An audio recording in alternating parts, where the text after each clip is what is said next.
নমস্কার, সুরভির রান্নার তরফ থেকে সকলকে স্বাগত। আমি সুরভি আবার একবার চলে এসেছি আপনাদের মাঝে আমার নতুন একটা রেসিপি নিয়ে। আজ আমি আপনাদের সাথে শেয়ার করছি কাতলা মাছের ঝাল একটু অন্যভাবে। কাতলা মাছের ঝাল আমি এর আগে অনেকভাবে রান্না করে দেখিয়েছি, আশা করি আপনারাও অনেকভাবেই বানিয়ে খেয়েছেন। কিন্তু আজকে কাতলা মাছের ঝালটা একটু অন্যভাবে রান্না করছি, যেটা খেতে ভীষণ টেস্টি হয় আর বানিয়ে নিতে পারবেন খুব সহজে, যা গরম ভাতের সাথে এক্কেবারে জমে যাবে। আপনারা যদি কাতলা মাছের একটু অন্যভাবে খেতে চান তাহলে আজকের রেসিপিটা শেষ পর্যন্ত দেখুন। চলুন তাহলে দেরি না করে রেসিপিটা শুরু করা যাক।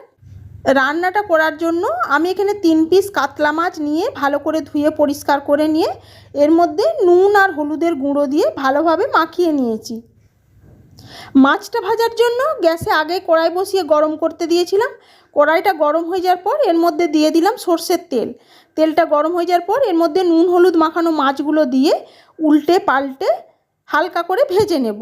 আর অবশ্যই কিন্তু কড়াইটা গরম করে নিয়ে তারপরে তেল দিয়ে মাছটা দেবেন, না হলে মাছটা তলায় চিটিয়ে যাবে।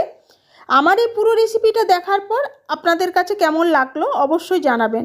যদি রেসিপিটা ভালো লেগে থাকে তাহলে লাইক, কমেন্ট আর চ্যানেলটা সাবস্ক্রাইব করে পাশে থাকার অনুরোধ রইল। যেহেতু ঝাল বানাবো, চলুন মাছটা ভাজা হতে হতে একটা মশলা রেডি করে নিই। তার জন্য এই যে আমি এখানে সর্ষে ভিজিয়ে রেখেছিলাম, সেটা ভালো করে স্ট্রেনার দিয়ে ধুয়ে ছেঁকে নিয়ে এই যে মিক্সির জারের মধ্যে দিয়ে দিলাম। এবার একটু জল দিয়ে এটার একটা মিহি পেস্ট তৈরি করে নেব। সর্ষেটা পেস্ট করা হয়ে গেছে। এবার একটা বাটির মধ্যে আমি এখানে নিয়ে নিলাম, এই যে দেখুন, 5 থেকে 6 চামচ টক দই, আর তার সাথে দিয়ে দিলাম হাফ চামচ আদা জিরে বাটা, আর ওই যে সর্ষেটা বেটেছিলাম ওর থেকে 1 চামচ সর্ষে বাটা। আমার এখানে পুরো সর্ষে বাটাটা লাগবে না, আমি আরও অন্যান্য রান্না করব, তার জন্য সর্ষেটা একবারে বেশি করে বেটে নিয়েছি। এবার এর মধ্যে দিয়ে দিলাম হাফ চামচ কাশ্মীরি লঙ্কার গুঁড়ো আর হাফ চামচ হলুদের গুঁড়ো, আর একই সাথে দিয়ে দিলাম স্বাদ অনুযায়ী নুন। এবার সমস্ত উপকরণগুলো ভালোভাবে মিশিয়ে নেব। এই রান্নায় কোনো চিনির ব্যবহার হবে না, কারণ যেহেতু এটা ঝাল বানাবো তাই এখানে চিনি দেওয়ার দরকার নেই। আর এইভাবে একবার মাছের ঝাল রান্না করে খেয়ে দেখবেন, এর স্বাদ আপনারা ভুলতে পারবেন না, এতটা টেস্টি লাগে খেতে। মাছগুলোর একটা সাইড ভাজা হয়ে গেছে, এবার উল্টে আরেকটা সাইডও ভেজে নেব। আপনারা কি কাতলা মাছের ঝাল এইভাবে কখনো রান্না করে খেয়েছেন? যদি না খেয়ে থাকেন আমি অবশ্যই বলবো একবার হলেও এইভাবে ট্রাই করে দেখুন। আর আপনারা কাতলা মাছের কী ধরনের রেসিপি খেতে পছন্দ করেন অবশ্যই কমেন্টের মাধ্যমে জানাবেন। এই যে মাছটা দেখুন আপনাদের সাথে গল্প করতে করতে ভাজা হয়ে গেছে। আমি এখানে কিন্তু খুব বেশি কড়া করে ভাজিনি, হালকা করেই ভেজে তুলে নিয়েছি। তবে আপনারা কড়া ভাজা পছন্দ করলে কড়া ভেজে নিতে পারেন। এবার মাছগুলো আলাদা পাত্রে তুলে নিলাম। এবার ওই মাছ ভাজার তেলের মধ্যেই রান্নাটা করে নেব। তার জন্য ফোড়ন হিসেবে দিয়ে দিলাম 1/4 চামচ কালো জিরে, আর একই সাথে দিয়ে দিলাম একটা ছোট্ট সাইজের টমেটো, এই যে দেখুন লম্বা করে চিড়ে নিয়েছি, আর ঝালের জন্য চেরা কাঁচা লঙ্কা।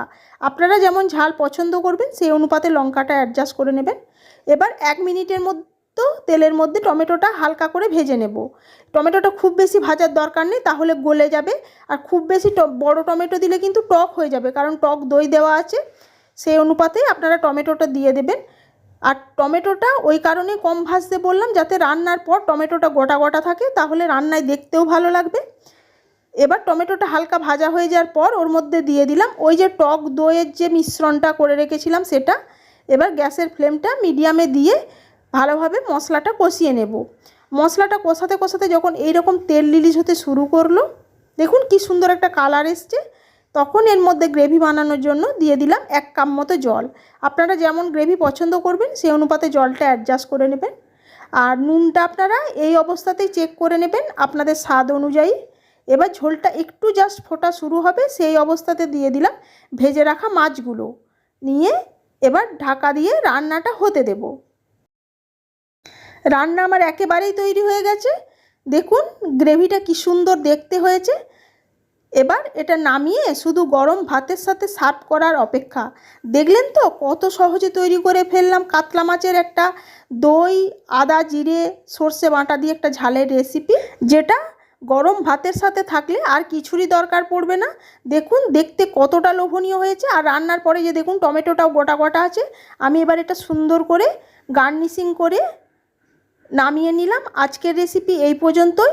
আপনাদের কাছে কেমন লাগলো অবশ্যই জানাবেন। যদি রেসিপিটা ভালো লেগে থাকে তাহলে আমার ছোট্ট পরিবারের সদস্য হয়ে পাশে থাকার অনুরোধ রইল। আজ তাহলে এটুকুই। সবাই ভালো থাকবেন, সুস্থ থাকবেন। ধন্যবাদ।